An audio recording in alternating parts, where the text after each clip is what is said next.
Hey there, friendlies. How's up? Welcome to the, I think, 20th of July episode of the Beer Blades and Bushcraft live stream. I have beer.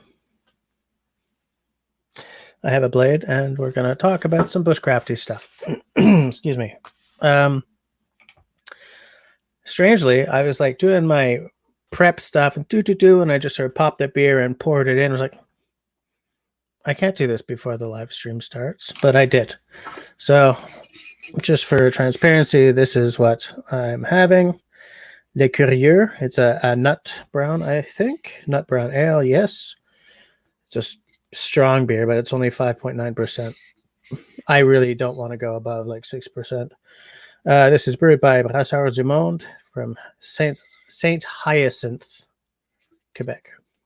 It's very tasty. I like browns. I like nut browns. Look, the darker the better, in my humble opinion. So now shall now show off the beautiful color. And by the way, for the record, I did not blow the head this time.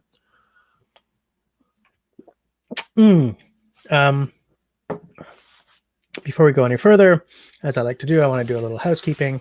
If you are watching us time shifted to tomorrow or whenever, thank you for watching us anyway. It's nice to see your eyes on my content, even though you cannot partake in the conversation real time. So I just want to say hi to the early adopters here. We got Simon, bonsoir. Tenenbaum, how's it going, sir?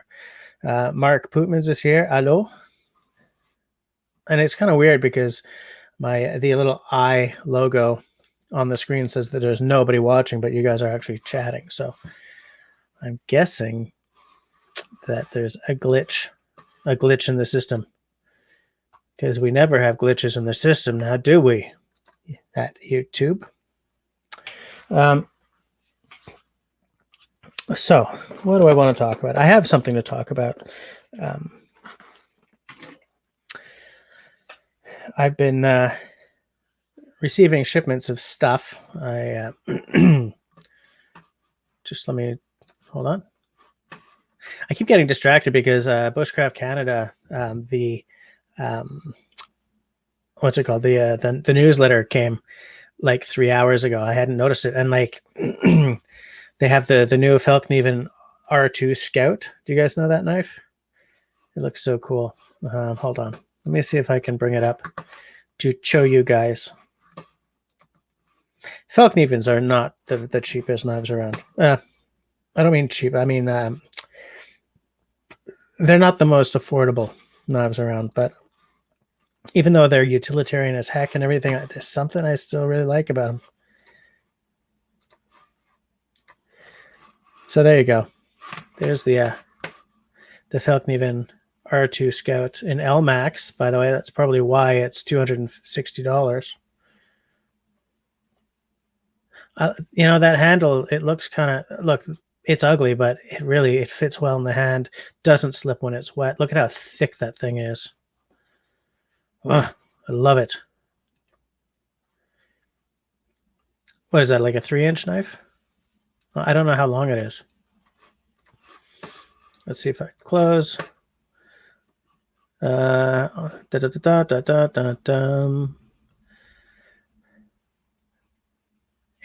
of 61 or 62. It's pretty good. LMAX 62 hardness, convex edge. It's 132 grams. The blade length in millimeters is 80. Okay, the thickness is 4.8 mil. So it's a pretty nice knife. I think. I mean, it's a $250. It's a $260 knife though, in Canadian dollars. So I'm not going to go buying that right now, or maybe ever. So I just want to say hi to whoever has been joining.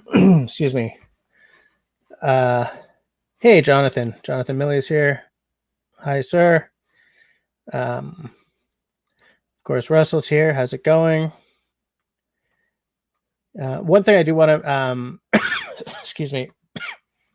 Oh, you have a funny knife story. Are you coming on a little later to tell it? Hey there. Sorry, I'm. Hey there, Dennis. Are you coming on to talk about knives later or something? Yeah, exactly. It's like a shorter F1, as Tenenbaum says. F1 is still my favorite one because I'm a real classicist, right? As you guys know, for the Grumman, I like the Model 1 or the number 1. I like the F1 for the Felknevens. I like sort of the real basic, the old models. I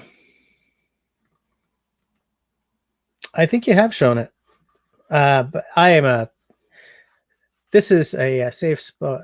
My channel is a safe zone for safe spot for Felkneven owners and lovers. All Felknevens are welcome here. I'm just saying, hey, Ian the Web Lord is here. How's it going?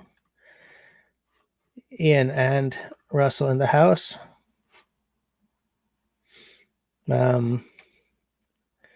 Jonathan's been trying to go to bed earlier. I should really try that. Really. Okay, so Russell will come on if Dennis comes in. You're right, that did sound kind of weird. So yeah, I was supposed to go on a camping trip next week. I think it was. It's now been postponed. But in prepping for this trip, I spent a lot of money in the lead up to this trip. So it's kind of good that the trip got postponed, because with all the money I spent on gear, adding on a car rental, into deepest, darkest Ontario seemed a little terrifying wallet-wise. So nutty and good. But the reason I had to buy all this gear is, as I was trying to prep, I realized a lot of my stuff has either gone walkabout or was kind of wrecked either through age or carelessness, maybe. I don't know. That storage room has been moved around a lot. So like, oh, sorry. Sorry, Dennis. So like, for instance, I had to buy a new Nalgene. That's not expensive, because mine was shattered. I have no idea how the hell you break an Nalgene, but mine was like right in half. I got, this is not a replacement. This is prep. I got this book because, it's funny. I did an unboxing video today that's not up yet. And two of the things I got here are in that video. So those of you who are in the live stream, when that video goes up, like on Friday or something, excuse me, pretend to be surprised, okay? So I got this because when I do my usual bushcraft trip, I sort of, head into the woods for a day, maybe a one-nighter, pack in a steak or a bunch of bacon or something, and just cook up food.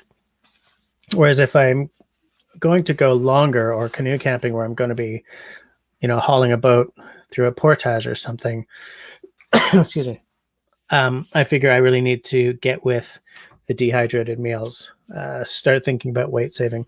I found some maybe good recipes online, but I'd heard that this book was really good. I don't know if any of you guys have this book, but like, this is literally the first time I've opened it because, I worked all day. But I'm looking forward to getting into that and starting to get my practice on. What was I going to say? Something else here. I think you guys saw this. I didn't get this for the trip. I bought this recently. This is Paul Kirtley's book. I showed it on the last live stream, and someone said that they would wait until I actually read it before discussing, because I got a few things to say. I'm okay with that.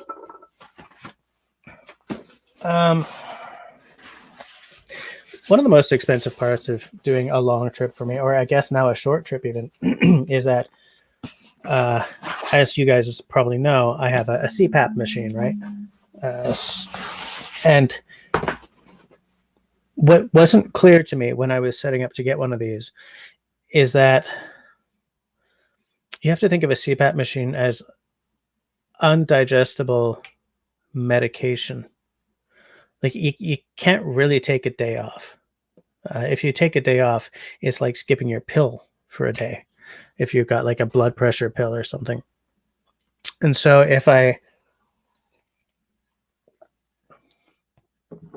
I need to get a CPAP battery and a way to make that battery charge last longer than 1 or 2 nights.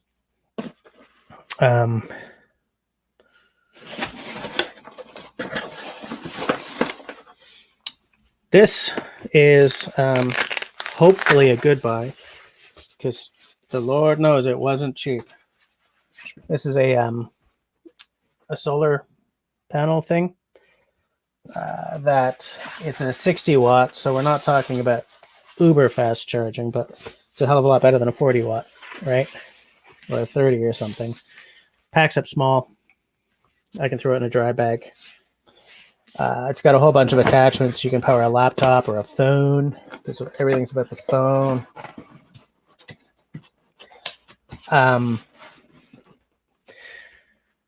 There are better ones for the price, but there aren't better portable ones for the price. This one was like $260 or $270 or something. The battery is not this pay.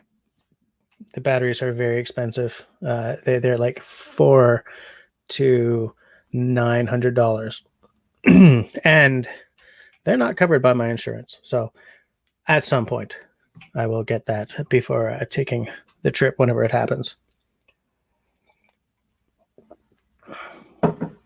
Is Alain here yet? Am I missing? Do we have anyone else popping up in the? Yeah, Dennis. That was Paul Kirtley's book. I didn't get a signed one, because to get a signed one cost a hell of a lot more than buying it off of Amazon. But I'm looking forward to reading it. The reason I bought it is because Kevin said that I would probably really like it. He flipped through it and he said, "This is up your alley, Jess." So I said, "All right, I will in fact pick it up then." So aside from that, and this also came today. See, I'm really, like, literally, when that video goes up on Friday, all of you pretend that you haven't seen this stuff, okay? I am.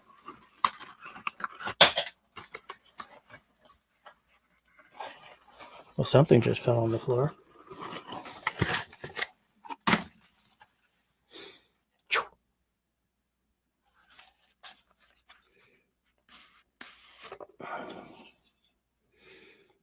There's still some schmutz on the blade from inside the sheath.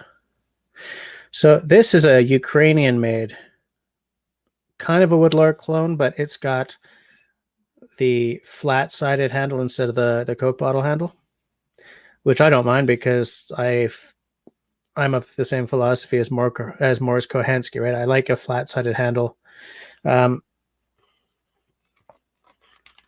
This was very affordable. Very, very affordable. Nice leather sheath. Looks like a really class piece of work. Made in the Ukraine. And I'm going to do a video where I do a big test. Here's the thing. I can't decide. You guys know that the way I usually test is I test something when I first get it, then I use it all season, and then I do another test at the end to see how it really holds up. But I kind of want to give this away when I'm done with it. So maybe I'll just do an initial test and do a giveaway. You know? Because I figure if I spend half of a test like cutting through rope and stuff, I'll know about the edge retention. Anyways, I haven't decided. I know that when I'm done with it, I want to do a giveaway. I don't want to give away a knife that's too beat to hell. So maybe I'll just do the one initial review and do my giveaway then. So much to think about.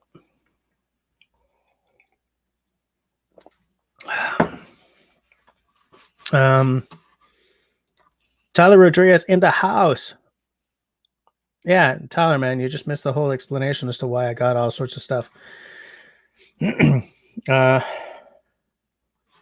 Jonathan wears a CPAP as well. Yeah. It's a pain in so many ways because, excuse me. First of all, there's the traveling thing. Second of all, if I go to bed and like the wife is lying there, and then next to her is the mini person, and then next to them is the eldest daughter, what do I do if everyone crawled into bed and went to sleep? Right? Do I crawl around in the dark and unplug the damn machine, take it downstairs into the basement or into the kids' room and sleep there? Or do I, hey, get up, get up, get up, get up?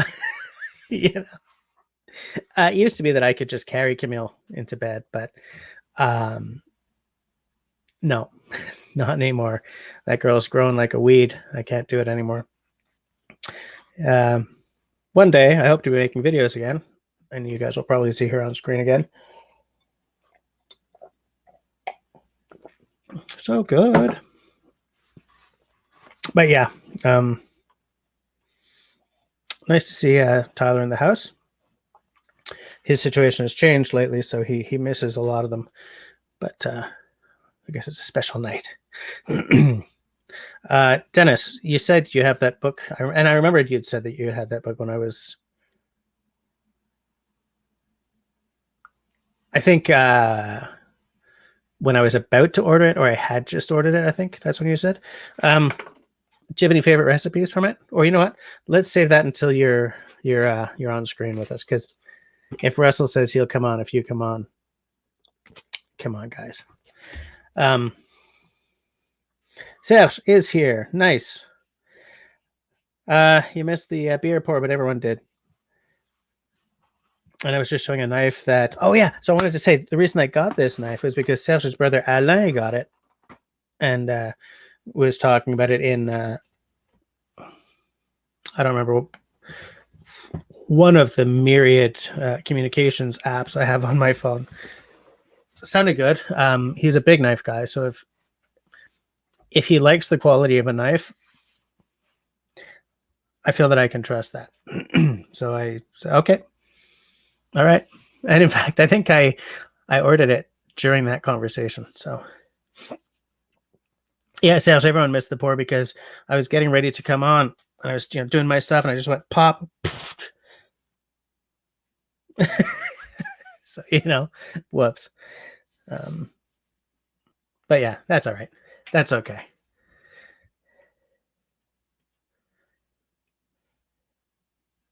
When's where are you going, Dennis? Yeah, Backcountries has lots of good recipes. Yeah. I think I'm gonna have to get some of those sheets for my dehydrator though, because I was looking at the grids. Yeah, those trays with the grid, and I think it's too big if I'm putting like peas in there or something. If I want to dry up a whole bunch of veggies for like a veggie soup or something. Here's a question for anyone here who does a lot of dehydrating. So I kind of wish Martin was here as well. Is it better to boil up your pasta if you do a pasta dish and then dehydrate that, or to just bring dried pasta? I kind of feel that cooking the pasta then dehydrating it might make it faster to rehydrate later when you're in the bush, but I don't know enough. I don't know. West Spanish Forest, north of Espanola. I don't even know where that is. I have got to discover Ontario. Well, it's mine to discover. I have got to discover Ontario camping in a big way. Are you drinking something, Serge? You got a beer going? Anyone else got a drink? A beverage?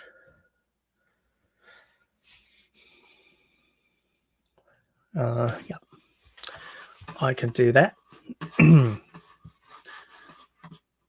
Everyone just give me one little second.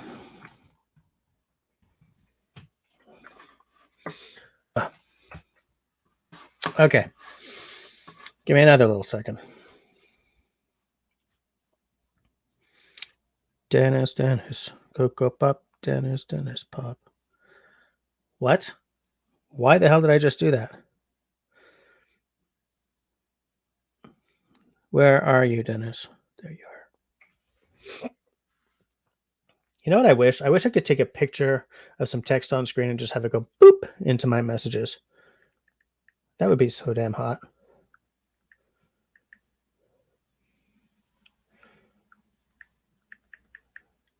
I'm not ignoring everyone. I'm just trying not to mess up my typing because this phone hates me.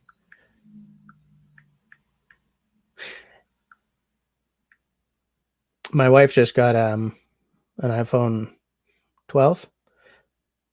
And so for the first time, her phone is way better than mine because this is not a 5G phone. And I'm dying for a 5G phone so that I can live stream from anywhere. Like I'm sitting at the fire at my mother-in-law's place next to the lake, and I want to say hi to you guys. Look where I am. Look at my fire. No problem with a 5G phone. iPhone 11. It's not a 5G phone. All right.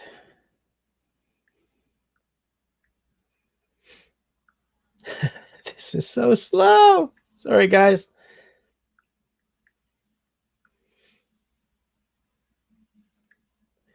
Talk amongst yourselves while I waste your time.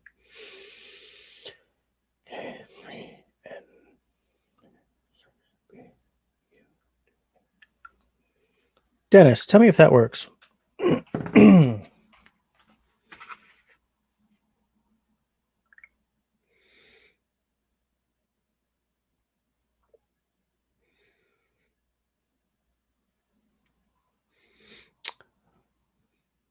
I am trying to copy it.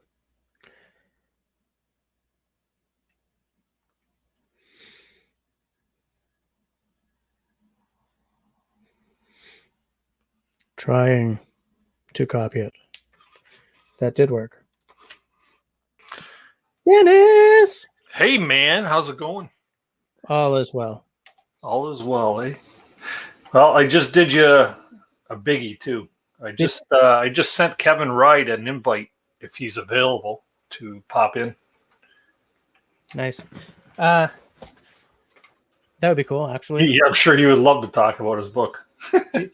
Do you know him, or did you just sort of? Yeah, I know Kevin. He's been on my show a bunch of times, and he was actually the last 3 or 4 weeks. We actually gave away copies of the book on the show, and he was on to talk about it there a couple times as well. It's a hell of a good book. Like shit.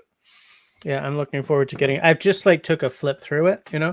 It's funny because it was this one and another book that both sort of came equally highly recommended on Amazon. Yeah. But this one is not in American English, so I bought this one. Yeah. Because I work in publishing, so.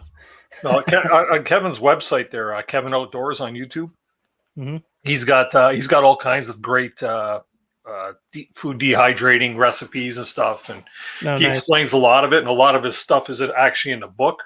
Mm-hmm. But if anybody's interested or wants to get into dehydrating their own food for the backcountry, and I'm not trying to be totally. Well, yeah, it's a good book. Let's just put it that way, right? We understand that you're not making any money off of sales. Yeah. He's a YouTuber himself. Yep. He put this together as a passion because he really enjoys his food out there. If you've seen Kevin, he's probably got your build, right? And I'm trying to change my build. Thank you very much. I don't mean that with any disrespect. No, he's a larger fella, right? Yeah. Actually, he's probably a little larger than you, anyways. But anyways, he likes his food, and he actually he knows, like, he's been researching this for years and years and years. So okay, yeah. All right. So it's good to know. I mean, man, did I trip over my tongue on that one a bunch of times? Sorry. Everybody take note that this guy here just called me fat. I didn't call you. That word did not come out of my mouth. I said he was a larger man. That's all. If at least I was larger this way, Yeah. So you want to talk about a bit of dehydrating? I can, because I've been in the process of prepping my food. Like, here's a lasagna meal for 4 guys. Boom. Right? Okay. Question for you then. Actually, I may actually have an answer to this now because of a recipe that I was reading yesterday. I do want to say hi to Outdoor. I mean, no, I want to say, oh, hi, Outdoor Dauber, because he popped up while we were chatting. I've been trying to get my head around the weights. Like how much, and I guess because I was trying to figure out, like, if I make one meal, how much dehydrated stuff do I put together? But then I realized, make the meal and then dehydrate the meal, and I'll know how much is there. Mm-hmm. Right? Yeah. Does that make sense to you? Yeah. Because up until now, all I have made is jerky or like dried fruit. You know what I'm saying? Like, I haven't made, these will be my meals. I would suggest for something like for doing this type of thing is start with like a pasta. If you make a pasta dinner at home, make extra, right? And then portionalize on a plate how much you figure that you would actually eat. Okay, of like spaghetti or penne or whatever your pasta might be. And then once you have your portion on the plate, throw it on the dehydrator and dehydrate it until it's dry and crispy. Yeah, I get it. And get a weight of what you're like. First off, you've just created your first backcountry camping meal for like pennies on a dollar, like quite literally, right? Absolutely. And vacuum seal it or put it in a Ziploc bag. And if you're putting it in a Ziploc bag and you're not vacuum sealing, put it in a fridge or a freezer. Keep it cold. Yeah. Just for storage. Best way to keep it, right? Do you vacuum seal or do you use baggies? I saw a baggie. This here's just a Ziploc bag because I'm just waiting on a couple more ingredients to put in here. I got to add a bit more tomato sauce. Okay. But then I'll vacuum seal it and I'll throw one of those oxygen absorbers in there. I might not do it for this trip because we're going to be using this in a couple of weeks, so I don't have to worry about it. So. Okay. But like, oh no, Dennis's signal acted up again. Sorry, my internet woes. You got me? Yeah, I got you back. Okay. Sorry about that. Still internet woes here. It's a story of my life. But yeah, once you have your core weight down, a dehydrated meal for me is anywhere from 160 grams to 170 grams. You're taller than me, though, right? Yeah, I'm a pretty healthy eater. Like I could pack it away pretty good. And that's what I say. Anywhere from, I'd rather have too much food than not enough. And whatever I have left over, the dog is more than happy to clean up the pot for me, right? Mm-hmm. So anywhere from 160 to 170 grams is a good weight. Now this here, I'm shooting for four guys, probably around 175 to 180 grams. One of the guys is a young buck. And you know how they can pack away the food, right? They can just keep on eating and they don't put anything on around the waist. Whereas I lick a potato chip and I put on like 10 pounds.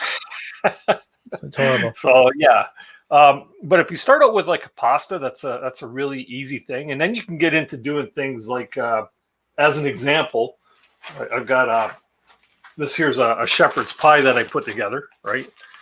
And you can see in there, we've got corn, and I make my shepherd's pie the way I like it, right? It's more like a beef and vegetables, but I got corn, I got peas, I got carrots in there, dehydrated onions and peppers, all my ground beef, a couple of bouillon cubes, not the cubes, but the like little packets. Mm-hmm. And then I also bring a couple things of dried mashed potatoes that you buy at the grocery store. So you're keeping that separate, and you'll add it on top when you're actually in camp. Exactly. Yeah. Yeah. Okay. But there again, all in all, when I get all my stuff together, I'm shooting for that 160 to 175 gram weight. Then you start mixing according to how you. I should have brought my book down when I went up. Grab this here, but I keep a recipe book that I just say, okay, this is what I put into it. 10 grams of peppers and 5 grams of this, and 75 grams of gravel or ground beef, right? So yeah. So I mean, what you're saying is technically you don't need a cookbook for dehydrated meals. You just have to know how to cook and then dehydrate what you make. Yeah. Except you're probably looking for low fat if possible, right? Like you're not using lower the fat, the better. Yeah. If you're dehydrating beef or chicken or pork or anything like that, you want to make sure that your oil is right down. So after you've if you fry, I prefer not to fry the beef. I prefer to boil it. If I'm doing ground beef, I'll break it up into a pot and I'll boil it. All the grease and fat comes out, but you started with lean beef anyways. And then but what about flavor? The flavor, I told you, I got bouillon cubes in there. Right? Yeah. Yeah. So basically the beef is just providing a protein. Yeah. I don't know if you've ever cooked ground beef anyways without seasoning. It's really tasteless. Yeah. I very rarely cook. Here's the thing. Since my emergency visit, I already never cooked with salt, but right. I'm on a sodium. I don't even know what to say, but I'm supposed to minimize my sodium as much as possible. So for me, like the choices of just bouillon, it doesn't really matter actually, right? Because once you find a solution, you've got a solution. Yeah. Like I'm here saying the choices of bouillon I can get access to are not as good as yours. It doesn't freaking matter. As soon as I find one, there's no problem. Yeah, but you know what, Jess? You have to take into consideration too that when you're on a canoe trip or something, you're sweating and you're expelling all kinds of sodium from your body. Yeah, so you need to up your sodium. Yeah, you need a charge, eh? So yeah. I wouldn't worry about the sodium that intake from a couple of bouillon cubes that's going to be saturated throughout your meal that either is for you. Mind you, you're not going to put a couple of bouillon cubes in 170 grams. You might put one packet of like a bouillon chicken or beef or whatever. So, but dude, if I'm sweating and expelling sodium anyway, maybe I'll just pop one in my mouth. Yeah, just suck on it while I'm paddling. Do that. Yeah. This last trip that I just wait, really? Because I was just being an asshole. You're saying people actually do that? I have heard of people actually chomping or just taking a bouillon cube and putting it in a cup of water and chugging it back. This last trip that I just did, my most recent video, 2 occasions we did. You know those Mr. Noodles or like little ramen. Yeah, the noodles? ramen. Yeah. We made a couple packages of those, and we actually added extra bouillon into it, just to get after a long day of a paddle. I'll tell you what you would feel. You could feel yourself coming back to life, right? Because you're getting that energy boost and you're getting that sodium back into your body. So, but like, you can't just do Gatorade. Well, no, because you're packing along bottles of Gatorade, I guess. Oh, you could do Gatorade powder. Really? Right. I didn't know they made powder. Yeah, Hike with Mike says always bring pickle juice as well, especially in hot weather. I guess because of the sodium and stuff. Yeah, there again, you're packing a lot more weight in that case, right? So yeah, believe me, I'm not the biggest authority. Like if it'd be really cool if Kevin was available to pop on with us here, because he can really give you a lot of great advice on this whole topic. If he doesn't pop on, if anybody wants to see some info, you go back in one of my libraries there, and you'll see our backcountry cooking episode that we did. It was quite good. Yeah. Hey, Sandsock, how's it going? I do want to point out something that Russell just said. There are 15 people watching and only 6 thumbs up.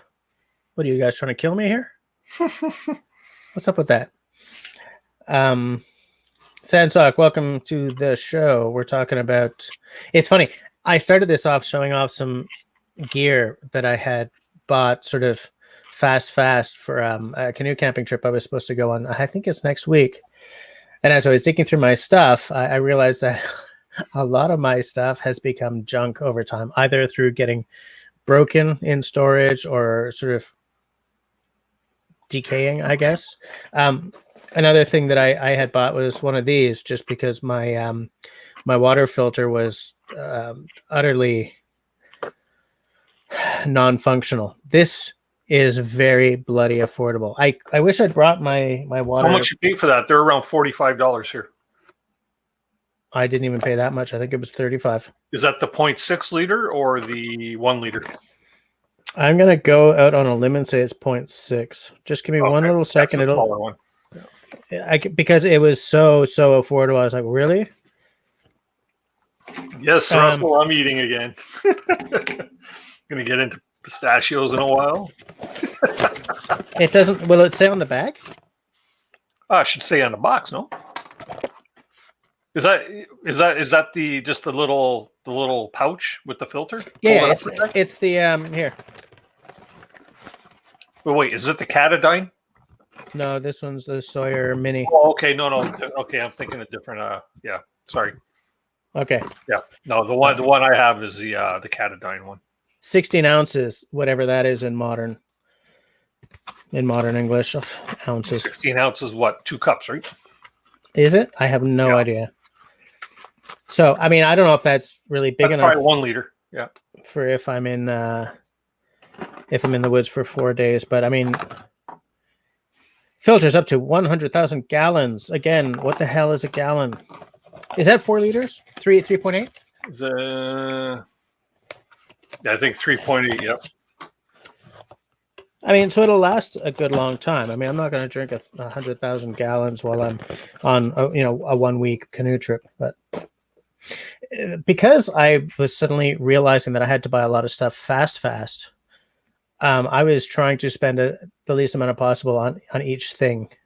Kind of turns out that it's good that I'm not going when I'm supposed to. For another reason that I hadn't mentioned before is that some of the stuff didn't arrive on time. Like my entrenching tool, gone. So I had to buy another one. So I bought the exact same one. I think I had a cold steel or something. Mm-hmm. But it's like you wander into the woods without everything you need, and you're gonna hurt. You know what I'm saying? Who are you going with? I'm gonna go with Martin, but we were supposed to go next week. Now we're going in later if we can organize it. Okay, because Martin's got a lot of gear. A lot of times it's better if you're like sort of sharing gear depending on what it is, right? Yeah. They take your personals and then I'm sure he has like everything as well, right? Yeah, but I never want to be the mooch. You know what I'm saying? No, it's not about being a mooch. It's about efficient packing, and it's about not having 2 of everything. You don't need 2 axes. You don't need 2 saws. You know what I wonder mean? if we would even you don't need 2 cooking sets if you're just boiling water or whatever. Yeah. Hold on. I just want to point out something. Just here's something I just picked up yesterday. You can see it down there. Oh, a picked up a canoe 60-liter barrel pack. Yeah, I've already got a barrel pack, but for this trip, we're taking a second one. So you're all about the barrel, because some people are not into barrels anymore, and some people still are. Like, what are the benefits versus the whatever the opposite of a benefit? Guys, my brain's not there today, and as you guys know, I don't completely live in English. The opposite of a benefit is, I keep wanting to say like the slings and arrows, but that's not what I'm looking for. What are the benefits versus the bémol of a barrel? Somebody help me. The volume? The weight? Benefits versus detractions. A barrel for us is multi-use. It could be used as a stool at camp. It could be used for food preparation. Watch some of my videos. You'll see we actually, after we've cleaned and battered our fish, I line the top of the lid with paper towels. Yeah, right? I've definitely seen that. Let the fish barrels go on show that. up a lot in your videos, eh?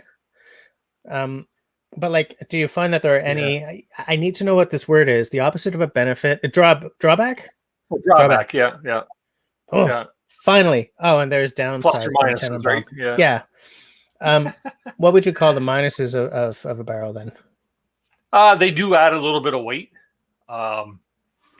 But it all depends on how you like to store your food. I've never been one to want to store my food in a soft bag unless it's an Ursack, and I'll only use an Ursack when I'm gone solo camping or something like that. Okay. And I can fit that all into my bag. But when the larger trips that we do, when we have anywhere from 2 to 6 guys, yeah, it's easier to have all the food in one centralized area, being a barrel. It doesn't offer. It offers a little bit of protection against bears, but if a bear wants it, the bear's going to get it. These things aren't bear proof, like people think they might be. Dude, So, nothing is bear proof. Your car No. is not bear proof. People think I'll just put it in my car. No. yeah, No. I've seen a car where someone had thrown all their food in there thinking it would be bear proof. yeah. I do want to say Mark said that a Canadian gallon is 4.5 liters. It's the US gallon that's 3.8. This sounds like we're talking about historical things. Oh, hey. No. I clicked on the wrong. Jackie's here. How's it going? Yes, but Russell's right. Bears are really strong. Mhm. Like, bend the freaking door of your car is strong. And they're smart. They Yeah. are a lot smarter than people give them credit for. Yeah. Yeah. All right. See you later, Jonathan. It's okay. Oh, you're on vacation next week. All right. Well, have a good one between now and then. See you next week, hopefully. Kevin Wright just got back to me. He says he's watching his son at the moment, but he'll try to join in. I said, cool, we're on till 11. So, all right. You can share with him the link if you want. Want me to give him? I'll send him the link. Yeah, just say if you do want to pop on. Sure. So, I mean, even with a barrel, you sling it up in a tree, right? Yeah. We still hang our food. Now, this is the first time I've ever had a 60 liter. My other barrel's only a 30 liter. But we used to carry these, 5-gallon pails. Yeah. Or buckets. Yeah, I know what you're talking about. It's like it's almost a paint bucket kind of thing. Hey, Kevin Outdoors is here. How's it going? Oh, he's in? Hey, right there. Did you share him the link? I just sent you the link now, Kevin, on Facebook. If you do get a chance to pop on in, yeah. we were talking about your Backcountry Eats book, and I figure nobody knows your book better than you do. So, yeah, I just got it, and I'm about to start my my dehydration journey, shall we say? So, I was told that was the book to get, so I did. But Dennis, while we're waiting to see if Kevin does come on. Can you go and get that barrel? And like it goes on, right? Yeah. I just want to see how big it is. Like 60 liters is a number, but I want to visualize it. Actually, I could grab my 30 liter as well. Yeah, sure. How well you can see me here, but so this one's almost like a full-on backpack. Oh yeah. Okay. Yeah. All right. That is big. Okay. I'll go grab my 30 there, and I'll show you the 30 beside it. Sure. You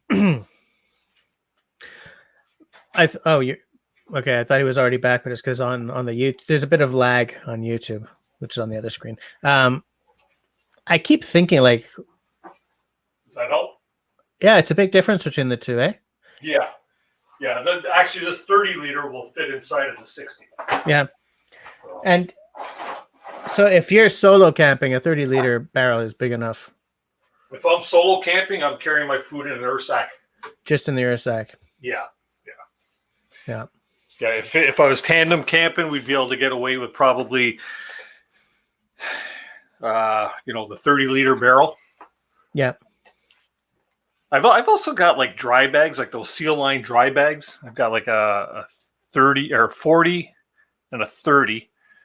And we use them from time to time too, but they're so cumbersome to carry, right? They don't have any structure to them, right? Yeah, the thing about dry bags is it's something else that I have to get.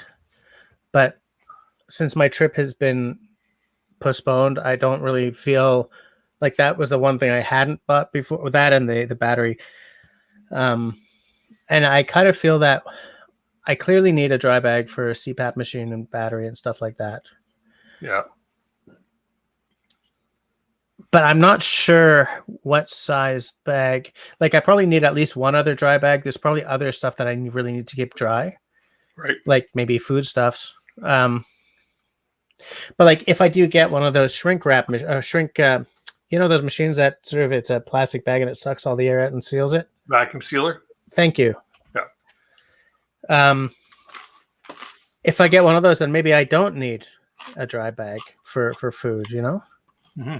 Hey, there he is. How's it going? Welcome to Hello. welcome to the show. How are you guys? We're good. We're good. We're talking Thanks. about Thanks for having me on such short long notice. time no see, man. such like short notice. Hey, Yeah, what are how you doing, today? Dennis? Doing okay, man. Doing okay. I'm good. I just saw your last trip video, Dennis. Well done. No, thank you. Yeah, it was fun. A little wet, but yeah. That's the one with the comment about the running water. Oh, you like that, eh? I laughed out loud, standing there in the kitchen doing dishes, and I had to watch that part twice. Exactly the kind of thing I would never have thought to say. No. So, Kevin, you just got back from a trip not too long ago yourself, didn't you? I did. My buddy and I went to Quetico and had a great time. Did 7 nights there and saw a cool part of the park that is normally very busy because the border is usually open and folks cross from the States, and we saw very few people on our trip. So that was kind of a nice twist. Nice. Oh, that sounds nice. Nice. Hey, it's Nate. How you doing, Nate? Hey, Nate's here. How's it going?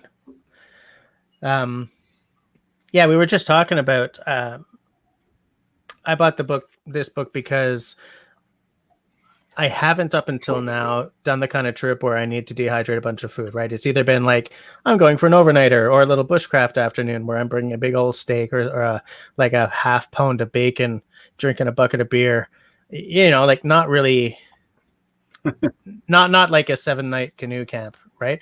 And so as I'm preparing to take longer trips, I realize that everyone I know who goes on long trips dehydrates all their freaking food.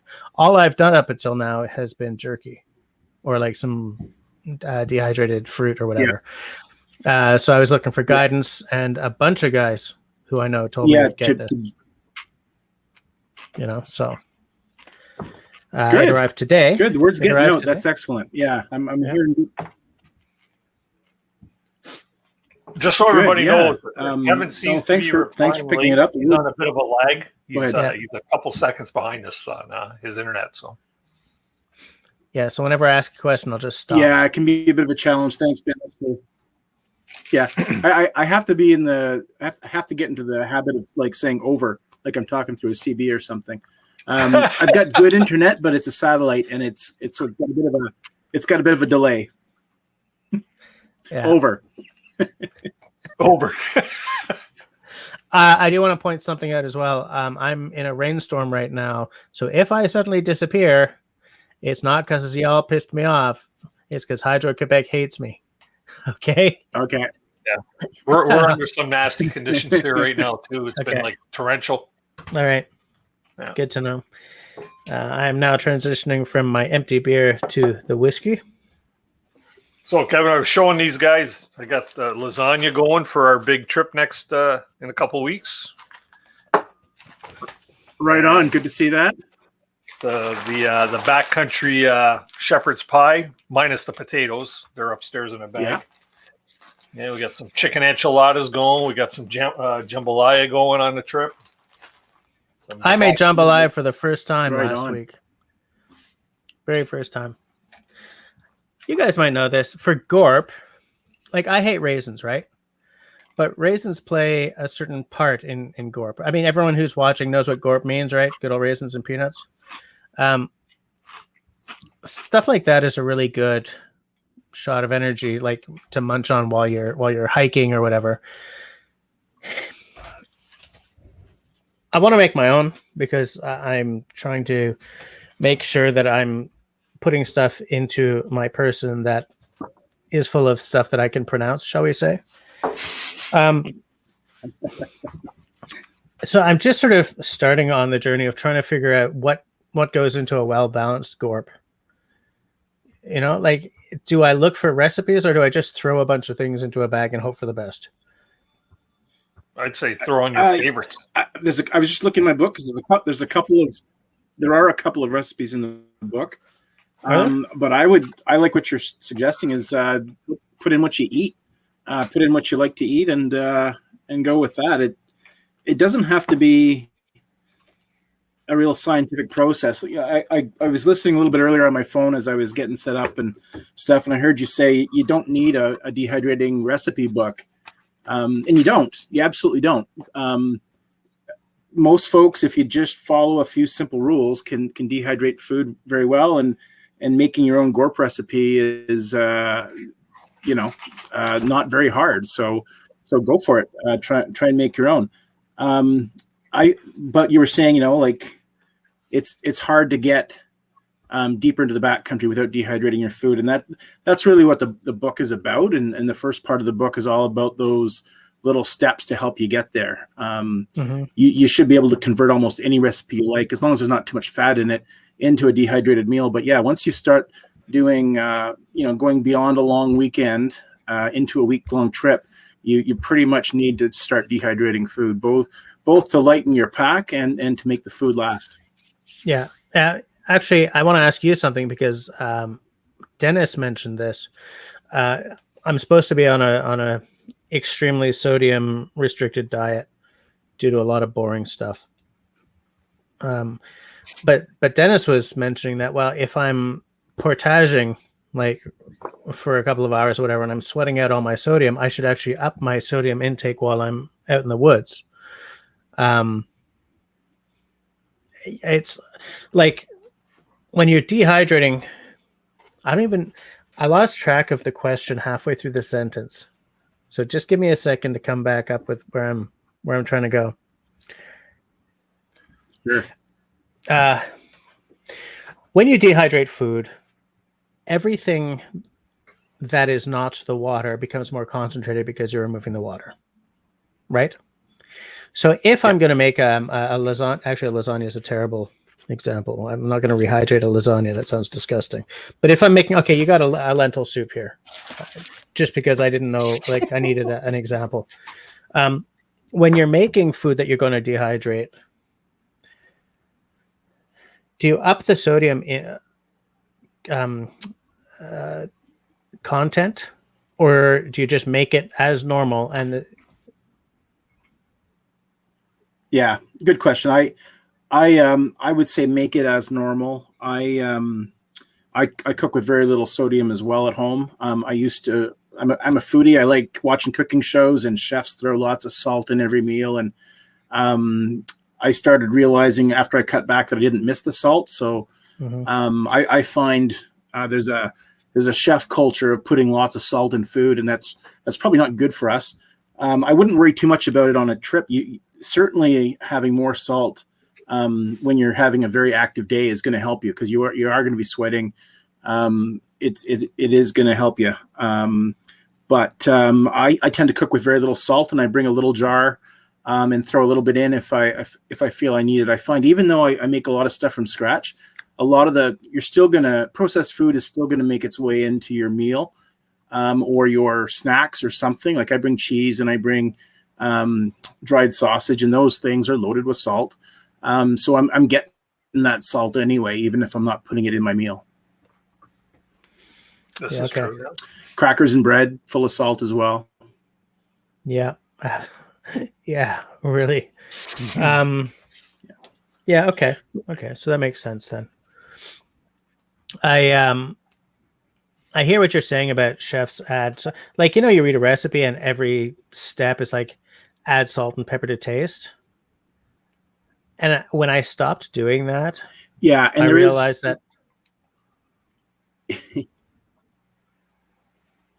Gotta love that lag. Yeah. Sorry, I didn't mean to interrupt you again. The lag. I tend to overtalk people because of that. I do know that when you add salt throughout the cooking process, you will end up with less salt overall than if you dump a bunch in at the end. That's why chefs put salt in early in the process to kind of balance it out. Salt early, pepper late. You will end up using less, which is yeah. Or all through the meal. Like I've learned a little bit about Indian cooking as well, and in Indian cuisine you'll throw one form of a spice in early in the dish. It'll cook longer. It'll stew. You'll throw some of the same thing in the middle and then at the end, and it gives you all the different flavor profiles of that spice. So throwing a little bit at different parts can give you a different effect as well. Yeah, that's a good point. I also I feel that as I've dropped my sodium, like the salt that I add to a recipe right into the basement, if I really bring up the other herbs and spices, then you don't miss flavor at all. Little different, yeah. Yeah. Who cares? Yeah, In fact, it could taste better than just salty, salty, salty. Yeah, when I first started cutting back on salt, it took me about 6 months, but after that, I didn't miss the salt. I adjusted to it, and it you'll notice a very tiny bit of salt and enjoy it. Whereas if you're having it in large amounts all the time, you lose that. I think it kills your palate, to be honest with you. I won't argue with TV chefs because they know what they're doing, but I think too much salt actually kills your palate. There's other flavor enhancers. You can get the I think it's, what is it called, Mrs. Dash, right? Which I now have. Which I believe doesn't even have any sodium. No sodium. It's all basically just peppers and onions and garlics and things like that. So yeah. Hey, Nate's out on a camping trip with Pine Martin right now. Oh, see, Pine Martin traded you in, man. It's okay. It's okay. We'll get back on it later in the year. Scott Green, by the way, says, loving the book, Kevin. Some good looking recipes I'm going to try out. I figure with a comment like that, we gotta throw that up on screen. Yeah. Hike with Mike said something interesting. Hike with Mike said, I can't digest nuts and seeds, so I always have to look for alternatives to Gorp, which is interesting. I had asked him, so do you have an alternate recipe then? And apparently he's done some videos on it, which I've missed somehow. So Serge might have to invite me down to the Bas-Saint-Laurent to explore the local crown land. Dude, call me and I'll be there in 5 minutes. Maybe 10. I don't know how far away you are. But Serge also says that he has no need for salt because he eats bacon. There you go. Yeah. He doesn't say much, but when he does, it's a singer. I haven't seen Serge on here in a while. I moved away. Did he? Yeah.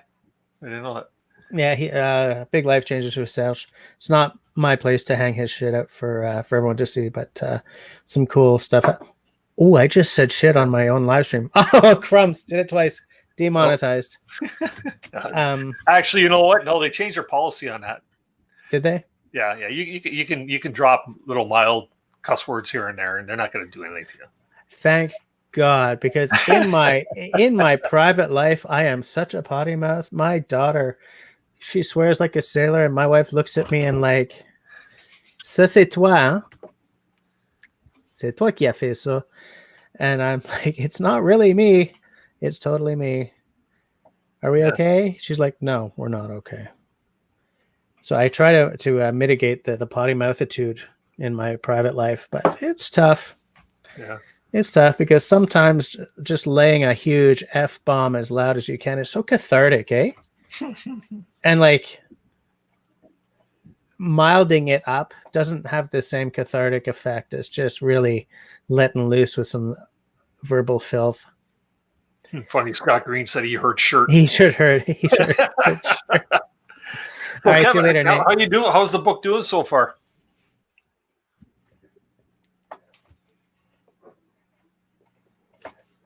You'll get to it in a minute. Yeah. How's the book going for you, Kevin?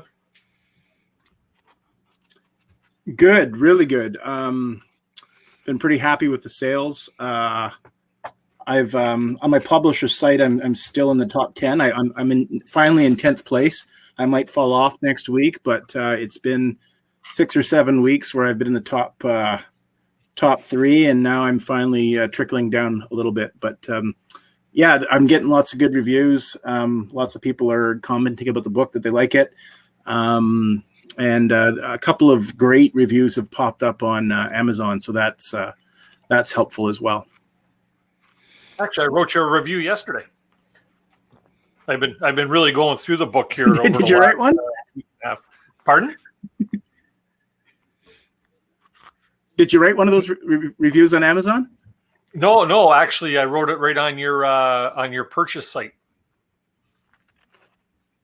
Oh, okay. Yeah. Cool. Yeah, I was like Right I on. said, I've been kind of pouring through the book here quite a bit there, getting preparations for my trip, and it's like you you knocked it out of the park, man. Like, what do you got? How many 100 and some odd pages in here, eh? Oh, 235 pages. There's 236. Yeah. 236 and blank pages, Yeah. so you can write Yeah, your own it's, recipes. So I Kevin, just I have a wanted question for to you. write one book, not yeah, several. Yeah, Jess. I see that you've got some recipes here tagged as vegan. Now, did you see that there was a big market for that, or did you sort of Sorry, I missed it. Did you some of say your vegan or vegetarian? Yeah. You have a lot of recipes here that are tagged vegan, and I'm wondering if that was big. Oh, there's vegetarian as well. I'm not against either of those things, by the way. I'm not about to get political on you. Is that because like you noticed that there was a big market for such things, or was it just, oh, this recipe happens to be vegetarian, so you tagged it as such? I think there's a pretty good market for that. So I sort of set a rough goal of like 70% vegan or vegetarian. You can add ground beef to almost any of these recipes and take it in a different direction, and it'll be fine. But I do know a lot of people are eating less meat these days, and even if they're not completely going vegan or vegetarian, they are cutting back. So that was a goal of mine, was to have lots of vegan and vegetarian content. Okay. I'm a carnivore, but the book is pretty diverse. I'm also fairly carnivorous, but I'm trying to go through a life change, not to vegetarianism, but if I can cut down to meat like twice or 3 times a week, that will probably be good for the ticker, shall we say. Hi, Russell. Yeah. Hello. how you doing, Russell? Hi, Dennis. Hi, Kevin. Hi, Jess. Hey, Russ. Hey, Bubbles. Kevin, do you know Russell?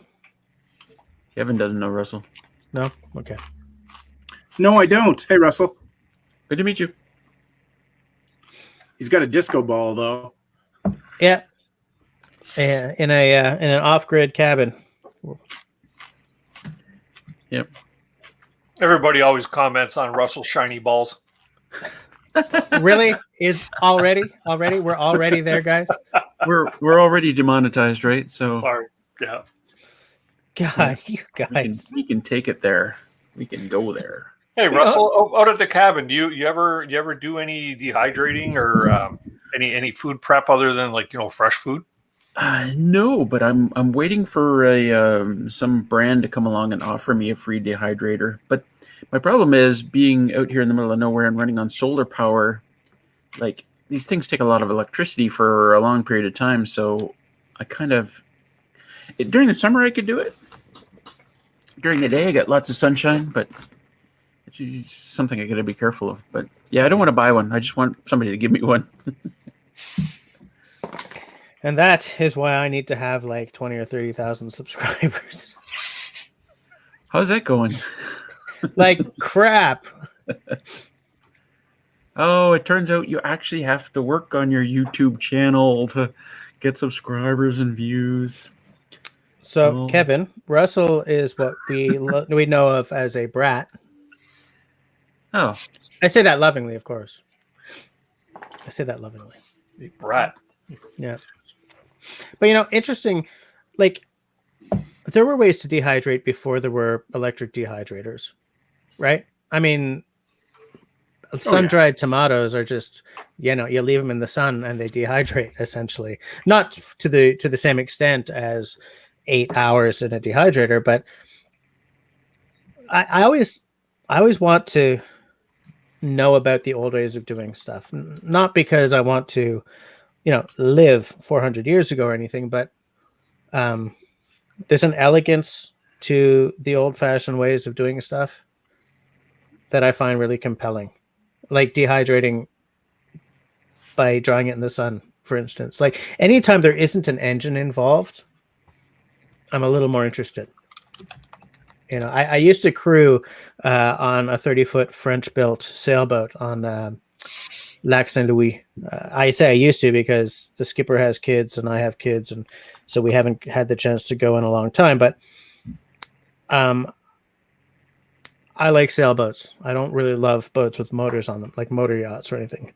I like the bicycle. I don't love the motorbike. I would love to be able to smoke my jerky just with a fire and, at TP and those branches rather than, buying a smoker. But I mean, we live in the modern world. But I wonder what, did the electric dehydrator give us the capability to dehydrate more stuff or not? And I don't think anyone here is like the expert on, historical dehydration, but it's the kind of thing that I like to think about, I don't know. Yeah, I don't know if it allows us to do more stuff, but it probably gives us a more consistent product. I've traveled in Africa, and people are still dehydrating all the time. You go to a market in West Africa, or probably all of Africa, and you'll see dehydrated fish. And that's just how business is done, right? And those fish are not coming out of electric dehydrator. They're probably dried on a rack or a rock. There's probably kids keeping birds and stuff off them. And that's how they do it. So, yeah, it's a very common practice. We have a deep history with it, I think. I didn't want to cover that in the book because I think that's an interesting topic, but not on point with what most people are doing these days. But you're right. Like it can be done. A lot of people build solar dehydrators. I think though the electric ones are so cheap and so good these days, and they give you a very consistent product that hard not to go with them, especially if you're cramming to pack for a trip. Right. Absolutely. Ethan, how you doing, man? I haven't seen Avid Outdoorsy guy in quite a while. Hey, Ethan's here. All right. I haven't seen you in a minute. And another old form of dehydrating too is salting, right? So yeah. I mean, who out east hasn't had salt cod, right? Yeah, that's often part of the process. Yeah. By the way, Dennis, Serge posted something to you in the side chat about his situation. I didn't know if you'd seen it. Do you see it? Yeah, I'm reading it. Just letting you know. There. Yeah. Serge, does she know? Like, I found me a woman, but does she know yet? Or did you talk to her about it first? I see you know, Serge. Yeah. Sorry, I'm a comedian at heart and a shit disturber. That's what I was thinking. Yeah. I'll be here all night. In the green room after the last live stream, this bottle went from like there down to there. So it's like Russell gets into his own once we hit the green room. Yeah. Oh, the green room. Yeah. Sales says I did, but my ex doesn't. She doesn't watch anyway. That's fine. Yeah, now that Sales has moved away, I don't know who the hell I'm going to hit the woods with. I need to find a patch of forest that I can have access to. Got to move to Ontario. The more bushcraft videos I make, the more I think that there's something to that. You can come out here anytime. There's awkwardness professionally, not for me, but for the other half of this couple, if we move out of Quebec. But again, that's not something to talk about on the interwebs. On the interwebs. Another question. It's funny, Kevin, that you're here because as soon as I bought this book, I was thinking I've got to have an interview with this guy, and now I'm kind of ruining it by having you on already. But I did want to ask. This book is like brand spanking new, which I hadn't realized. It really is, right? First edition is this year, isn't it? Or is it last year? Hold on. First edition, 2021, right? But you're not, like, I recognize your name, your YouTube name, okay? And I recognize your face. So What made you decide to do the book? About close to 20 years now, I was out with a buddy of mine in Quetico and paddling, and we had a really long trip. It was a really wet trip. I describe it in the intro of the book, actually. And our last night, the weather broke. We had done a bunch of long portages, and the last night the weather broke. It was really nice, and we were having a nice meal. And he's like, "This is fantastic. You should write this. You should share this. You should do something with it." And that's when I started thinking about writing a book. It was like 20 years ago. And time passed, and I got into other things, and YouTube came along, and I did a few videos. And I realized, I didn't explain this in the book, but I realized, like, producing one meal in a video is pretty tough. Writing a book about a whole bunch of meals is much easier. So I'm still going to do the food videos, but yeah, the book just seemed to kind of make sense. And I think I realized that, there's some good books, other good books out there. I think I realized I had a little more to offer in a lot of categories that already exist than some of those other books. And so I took a chance. And it seems to be working out for you, because Dennis and I are not the only two people I know. Yeah, who so have far this so book good. now. Yeah. Actually, I was just talking to my buddy about it tonight, Kevin. Right on. Yeah, so word of mouth is spreading, order for him- and that's him great. coming That's in. how these things. And I do Right believe on. that Simon is receiving his good on stuff. Thursday. Simon in the side chat. So it's interesting stuff. I would like to start doing more cooking videos, just because I love watching cooking videos, like in the forest kind of thing. TikTok is full of cooking videos, but I'm not here to sell TikTok. Okay, Dennis, Kevin, I don't know about Russell, but you guys have probably done jerky before, right? I'm going to go out on a limb here. Yep. Any philosophy as to cutting strips of meat versus grinding it up and using one of those gun things? Never done it. No? I prefer the strip to meat. Yeah, I think I do as well. I preface this by saying when I used to go hunting a lot, on our way up to, we had this little not a campsite. What do you call it? Un camp de chasse. A camp of hunting? Hunt Crap. camp. Thank you. I'm getting good at this part stuff. Damn it. Up near La Macasa. And La Macasa is an area where the biggest thing there is a prison with 1,600 inmates. So the population of La Macasa is like 2,000 people, including that prison, right? But it's near La Belle. Anyone who knows Quebec might know La Belle. Anyways, every time we go to the hunt camp, there is smokery. I don't know what the English word is, but he's a butcher, but he also has a smoking business. And so we would pick up the jerky there, and like it's done in a big honkin' smoker, not like one of these little electrical boxes, like a big honkin' smoker, with fire. And it's just bloody delicious. Just, you can't beat it. Yeah, you can't beat it with, grinding up your meat and using that little, no. Strips o' meat. And you can tell the difference when it's been really smoked versus when there's just been liquid smoke thrown on it. I've tried to do jerky on several occasions, but I find it's something you have to do a lot to get, okay, I overdid it this time, so next time I'll do it for an hour less or something. Like trying to sort of target in the time zone on your smoker, I think takes a lot more practice than I've been willing to give it.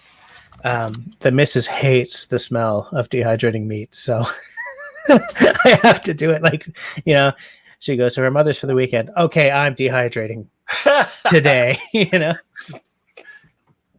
A good way to clear the house, huh? Yeah. Well, it does smell kind of terrible.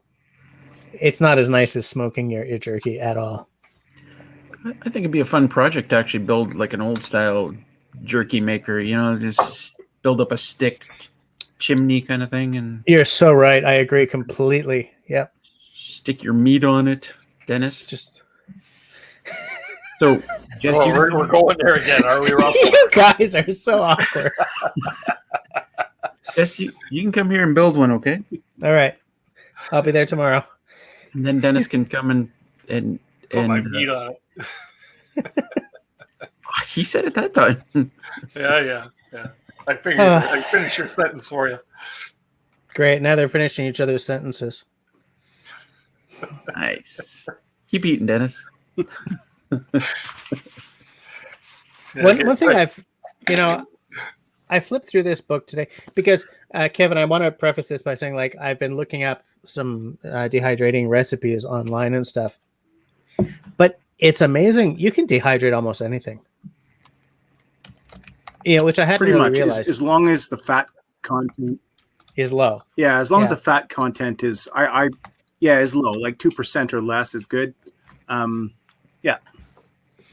Yeah, so it sort of opens because I was like, oh god, I'm gonna dehydrate a bunch of fruit, and I'm gonna come back from my trip like pining for a burger. But there's just so much.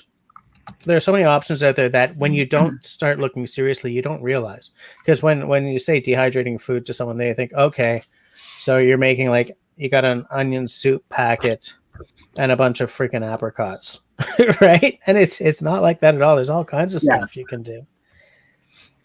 It doesn't have to be like that, and that's why I'm happy when I see Dennis with lasagna. That's a favorite on a trip. Everybody that's had that loves it, and they're like, "How am I eating lasagna on day 7 of a backcountry trip?" Question though, he says, and then waits for the lag. Russell asked this before, and I didn't get a chance to stick it in. How does one rehydrate lasagna? Guys, for God's sakes. It was him. Jesus.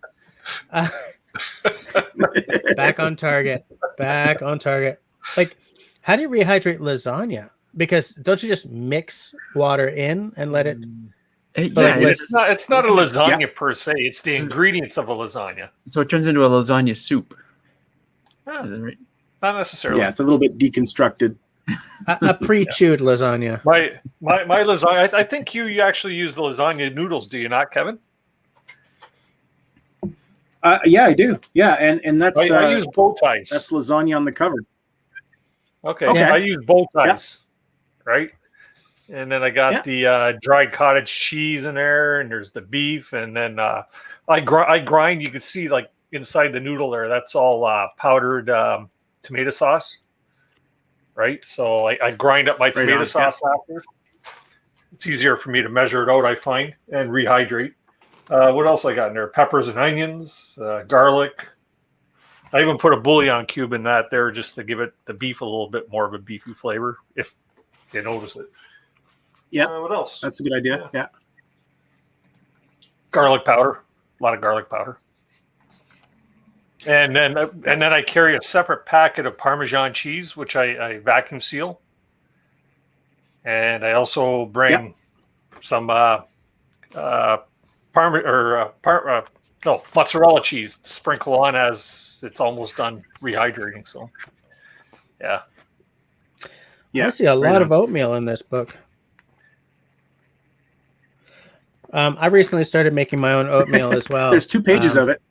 Yeah. Well, is it not 1, 2? Oh, because one of them is continued. That's a big freaking oatmeal, backcountry oatmeal. I started making my own oatmeal as well, or not really oatmeal, but granola. It's amazing how simple it is to make something delicious when you just unhitch yourself from the concept that you have to buy everything in a box. Like and that's like that's what a lot of people give me positive feedback about that, because that's some people really like the Mountain House and all the other alternatives, and there are some good meals out there, but some people don't like, they could have an issue with some of the ingredients. My dog is chasing my cat around here right now. They could have like allergies or sensitivities or whatever. And the portion size is often off. So when you do it yourself, you're in control of all of that. We were talking about salt before. You're in control. It's your meal. Make it the way you like it. If you like bow ties instead of lasagna noodles, go for the bow ties. Do your thing. For me, a big thing, he says, and then waits for the lag. A big thing for me is not. Before I had a family, I had a very strict rule. If I was walking in a shopping store, an épicerie, a supermarket, and I picked up an item of food. Grocery store. Yeah. Thank you. It's not a good night for me, guys. If I could not pronounce 3 things in the ingredients, I did not buy the item, no matter how delicious the picture looked. Right? Yeah. 3 things I could not pronounce is going back on the shelf. And I can't live that way because it's so complex when you have a 2.5-year-old. But that's still with allergy. With an egg allergy and a milk allergy. To hell with you, universe. But I still feel that way. Right? So if the instant I realized that granola was really simple to make, and like an oatmeal thing is really simple to make, or anything like that, it's like, this became exciting because I fundamentally control what goes in the bowl, and which is what excites me about something like this instead of buying the Mountain House. I mean, I've bought a bunch of those meals before, lots. But I really like the pageantry of doing it yourself. Pageantry is a weird word, apparently, to take for this, but I like the process of doing it myself and knowing that it's done the way I want it done. There's a timelessness to eating food that's not full of weird synthetics. And though I like when I'm making granola, I sure as hell do not use raisins or craisins because I hate both of them. So I throw in goji berries because I want that element in there in some way. But you have the freedom to do that stuff, right? Absolutely, it's crazy cool. Yeah, it's a big part of it. Yeah. Oh, hey, Sean in Alaska's here. How's it going? Yeah. With dehydrating, you're just working recipes with dried stuff, right? So yeah. But I had gone into this thinking you have to dehydrate. Sorry, I'm going to step away for just a second. I'll be back. I just want to check on my son. Sure. I'm home alone with him, and I want to make sure he's okay. All right. I understand you well. Okay. What was I about to say? What did you say, Dennis?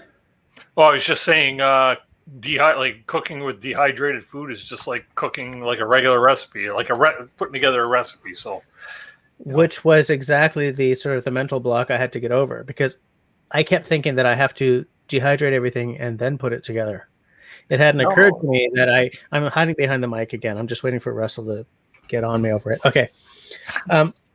It hadn't occurred to me for some reason to make the meal and then dehydrate the meal. Yeah. It works. That works in a lot of cases, and then in some cases, it's better to prepare your meal as separate units. You know what I mean? Or do sections of it, like you could fry a few things up and stuff like that, and then mix in this, that, and the other thing, and then like you're doing with the shepherd's pie, right? Exactly. Yeah. Like I'll give you our chili. You're not going to put all separate ingredients for chili, and you're going to make a chili and dehydrate a chili. Yeah. Right. And as I'd asked before, you will. I don't know if you have your chili with rice or what, but if you're doing it, if you're someone who has your chili on rice, you'll make your rice and then dehydrate your rice, correct? Because that's better than just bringing dry rice. There again, Kevin, you could do it however you like. I don't mind minute rice, right? And that's already dehydrated, so that reconstitutes in no time, right? Or you can cook your own rice at home, pre-cook your own rice, like if you're doing brown rice or long grain rice or something. That's how minute rice works. It's already been made and dehydrated. Pretty much. Pretty much. I was today years old when I realized that minute rice was not some weird magical thing. Then, how the hell did I get to 49 years old and not figure that out? Yeah. I want to say to Rain, I just made the granola. I made another batch the day before yesterday. I make it every 2 or 3 weeks because I loves it. Now, one thing I noticed in Kevin's book there is that he makes a lot of his rice at home, so he'll use like the long grain or the brown rice, but he'll prepare it in like a chicken stock or beef stock or something like that to bring a little flavor to it, right? Whereas I don't do that with the minute rice, so mine's probably a little more blah than what his meal would be, right?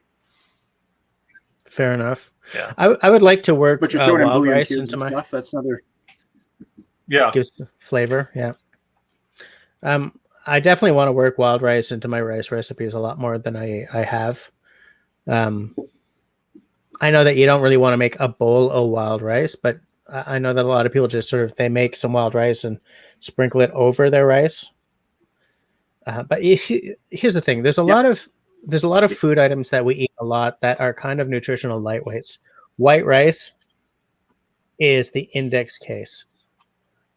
Brown rice is a little better, but I spent, this is so boring, but I spent 5 years working at Reader's Digest, not for the little, like the Reader's Digest, but I worked in the home and health books department or division or whatever. And so I did a lot of Canadian, North Americanizing, say a British cookbook or an Australian cookbook or whatever. Australian cookbook. Damn it, Jess.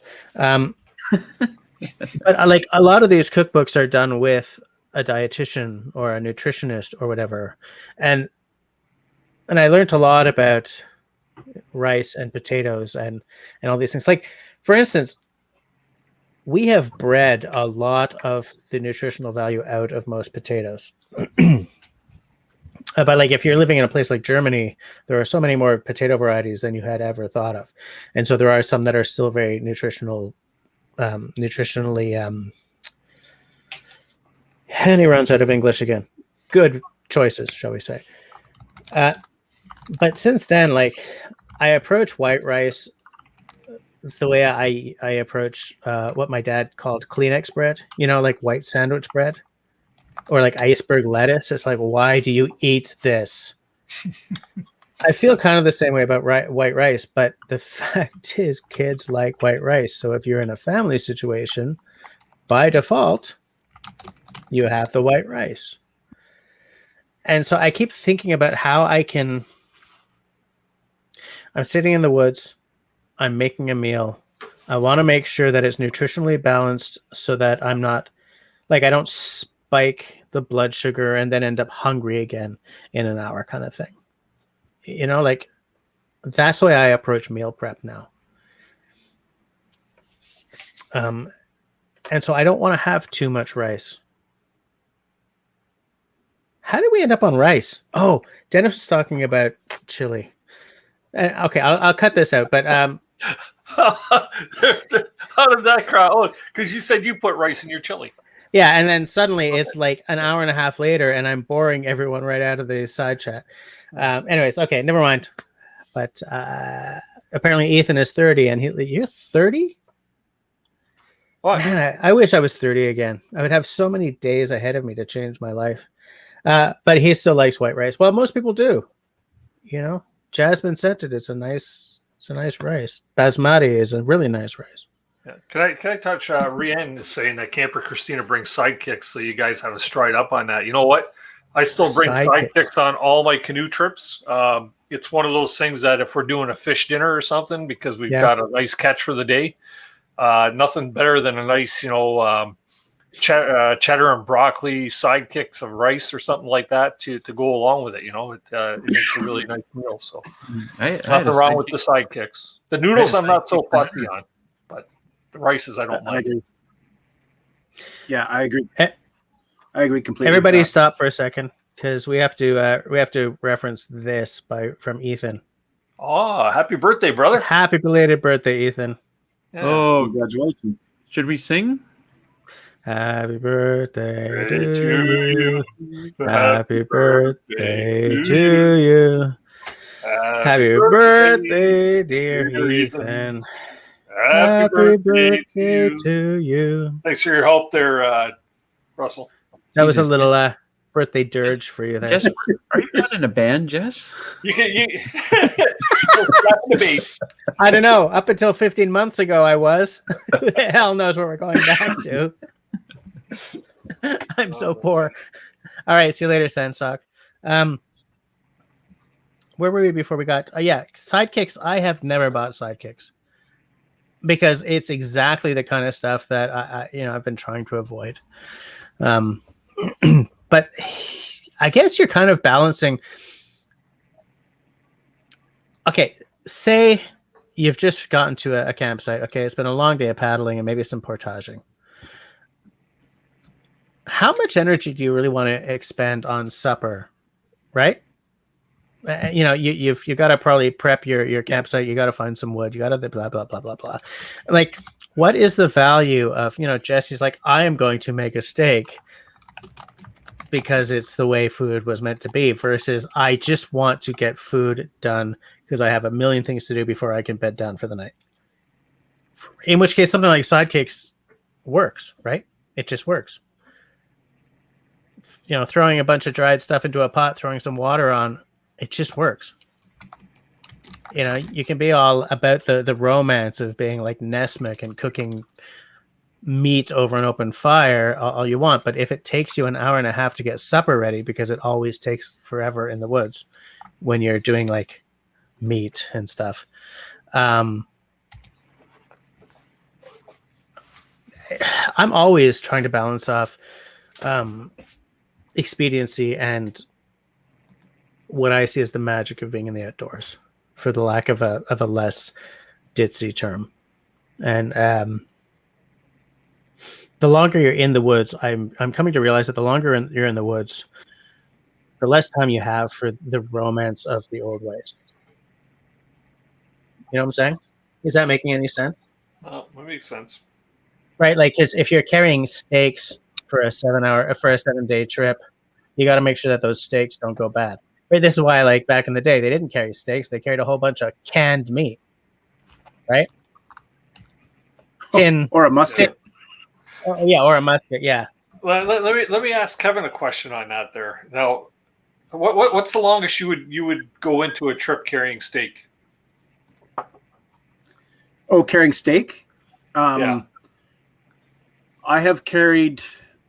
I turned an olive. You're talking about barrels earlier. I turned an olive barrel into a cooler once, and kept meat for 3 days. But I wouldn't go much longer than that. I had chicken breasts on that trip, and they were frozen.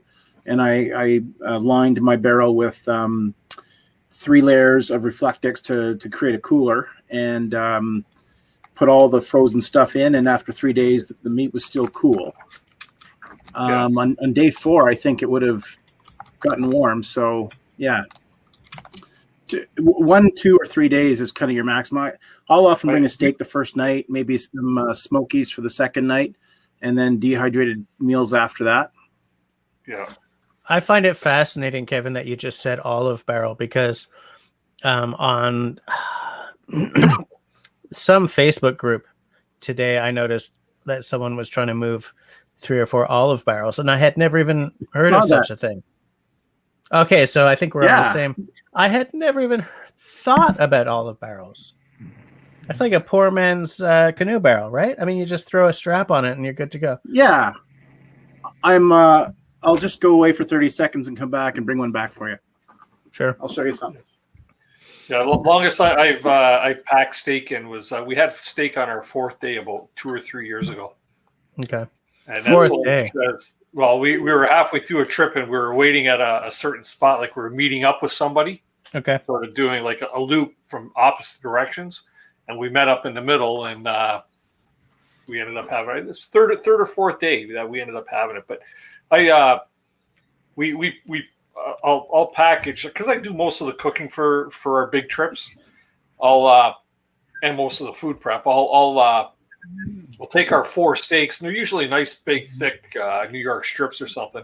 We'll put them all, season them, put them all together, and then I vacuum seal them, and then we freeze them for a good 2 weeks so that they are solid, right? Okay. And they're kept in a cooler until we actually put onto the water. So, and then they. Yeah. 2 things I want to add to what you're saying is that because when we would go to hunt camp, there's no real fridge. So we would have a cooler packed full of ice, and we would maybe keep meat to like the 4th day or something. Hike with Mike and I are on the same page though, because I don't carry a big cooler and stuff. He says for an overnighter, I take a frozen steak and I hike all day. And when it's time to cook at the end of the day, it's defrosted. And that's been pretty much me. Like I would bring fresh up until this conversation, and whether or not that changes going forward is whatevs, right? But I would be the type to bring fresh meat for the first night, sort of as a kickoff, right?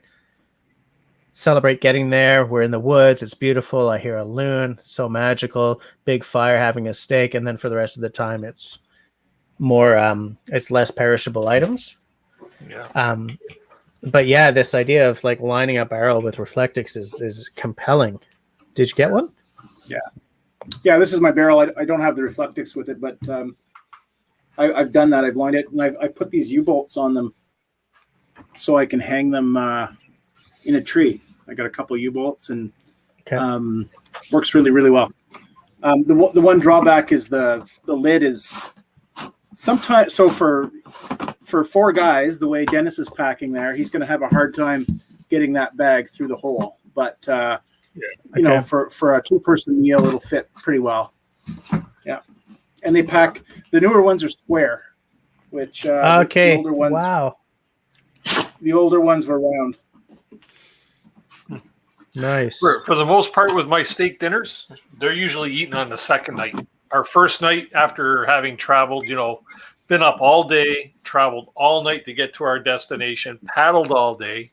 We're running on very little sleep, right? And the last thing you want to do is spend a lot of time cooking and stuff like that, because usually we're passing out. We're turning in 7, 8, 8:30, 9 o'clock, whatever. But the second night, when we're a little more settled in, is that night that we find that primo campsite, and you just fire up the fire pit and cook them steaks. Yeah, and we can usually keep it frozen that long. So I'm wondering how long before you can just like graft a steak onto your buttock so it stays like fresh, and then you can go. It doesn't matter how long it takes; that steak's going to stay fresh because it's grafted onto your butt. And then you just hack it off when you're ready. Cook just going on your ear, and you just cut it off, and away you go. Well, yeah, it doesn't matter where you graft it. Well, there's one point I want to make about that. Yeah, let's go in the left field now.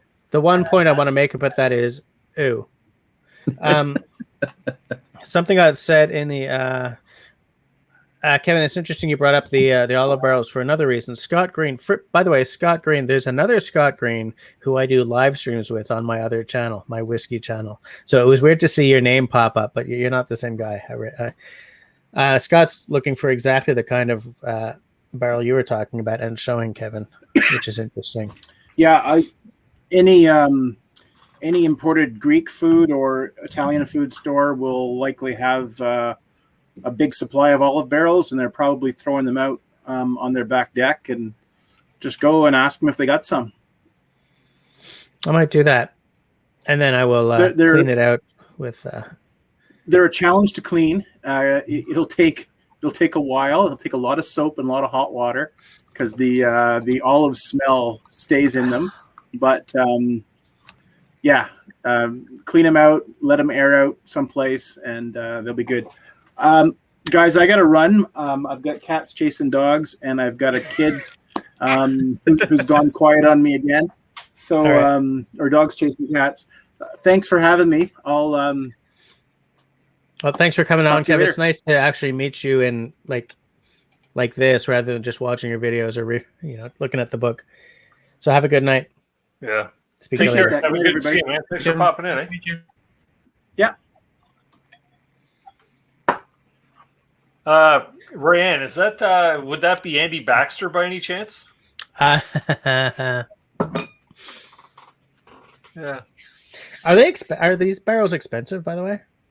Like, I feel that if people are buying olive barrels, it's because like these canoe barrels or bear barrels or whatever are a little pricier than I really want to know about.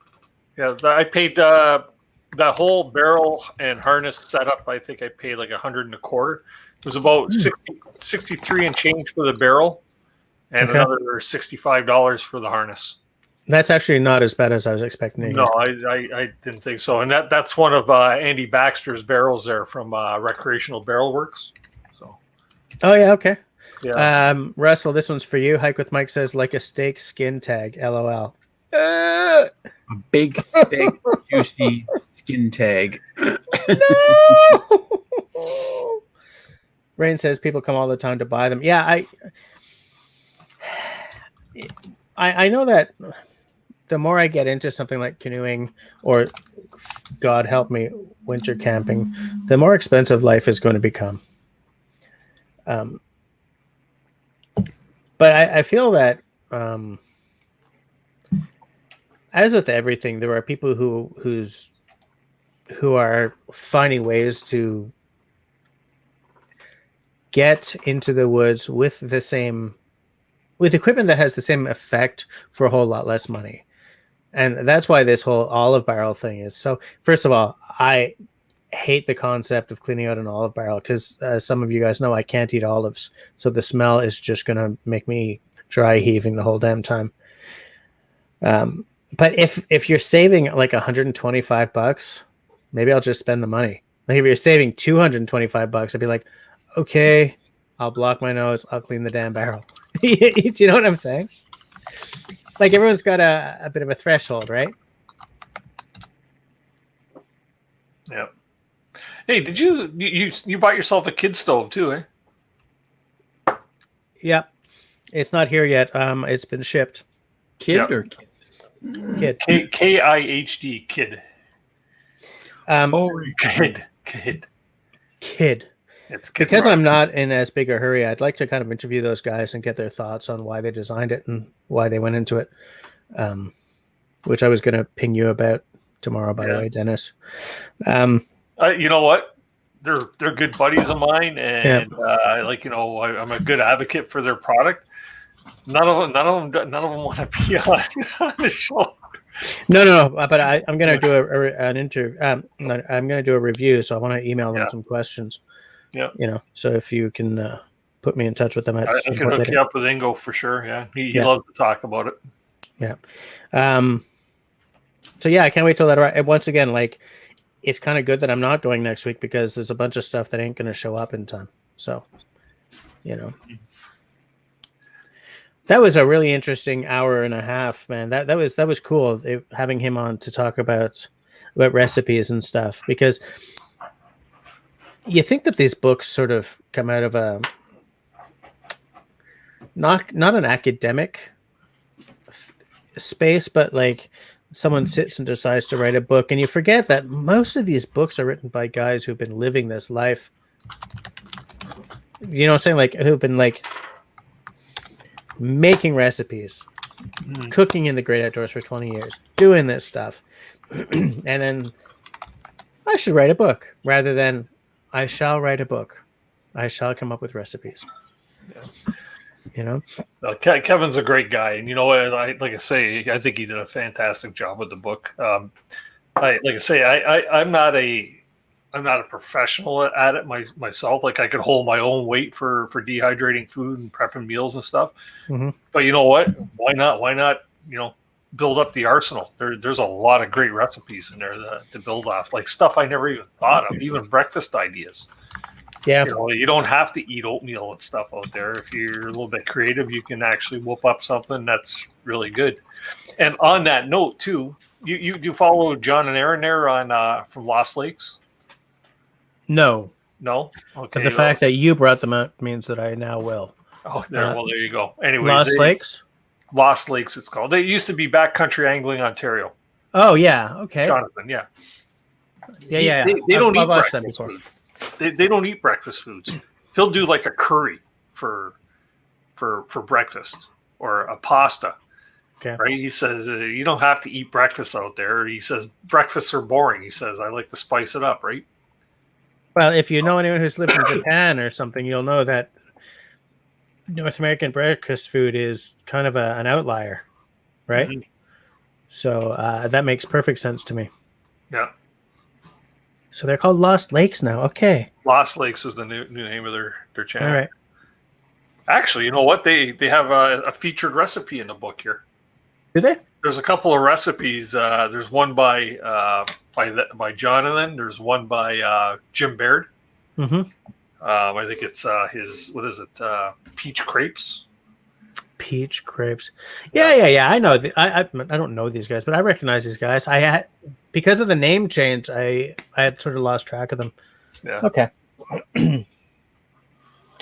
Yeah, I think that. Oops. I should probably take rain down off the screen because that was answered a while ago. I'm not staying on top of things here, guys. Excuse me. Yeah, I'll take a look at their stuff again. Back to that kid stove. I know you were mentioning that you wish you had bought an upper model. Yeah. You know what? You're going to be just fine with the basic. Yeah. I've got the door I've got the basic plus, and I rarely. The only time I ever use a door is if I'm going to put like a little Trangia stove in there or something. Mm-hmm. But most of the time, that door needs to be open to feed it wood. Right? Yeah. So Good point. Yeah. Good point. I can't wait till it arrives. I can't wait to see it. Yeah. I have a Firebox, I think. Firebox Nano, you know, the tiny one. Surprising amount of cooking power of such a tiny little guy. Yeah. I was really impressed with it. I could boil a pot of water. I could make some hot chocolate. We have this idea that things that are small are not powerful, right? Mhm. Yet Camille has shown me the error of my ways. I don't love the tiny stoves. I have there's a security aspect. I like a bigger stove because I feel that it's more noticeable and less prone for a fool like me to knock it over, kind of thing. But if you got a good fire going, you just keep feeding your sticks and you can cook your meal on a pretty small stove. Oh yeah. The reason I bought the kid stove is because I've been wanting a foldable full-size stove for a long time. I wanted to get that German one. What's it called? What the hell's the name of that company? I have a Uberleden one. The Uberleden? No. No. What's it called? I have one of their fire pistons. I'm not sure. Whatevs. To me, like the pinnacle of these things is that German company with the name that I have completely forgotten. Fire Essentials. Is that it? And then there's, the Firebox. I sort of saw as the second tier, but it seems like this kid stove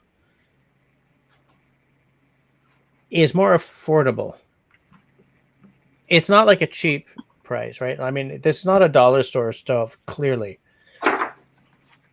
But for the size and everything, it seems that you're not spending as much money. Granted, the one I bought is not the titanium, whereas my Firebox Nano is, but I kind of don't care.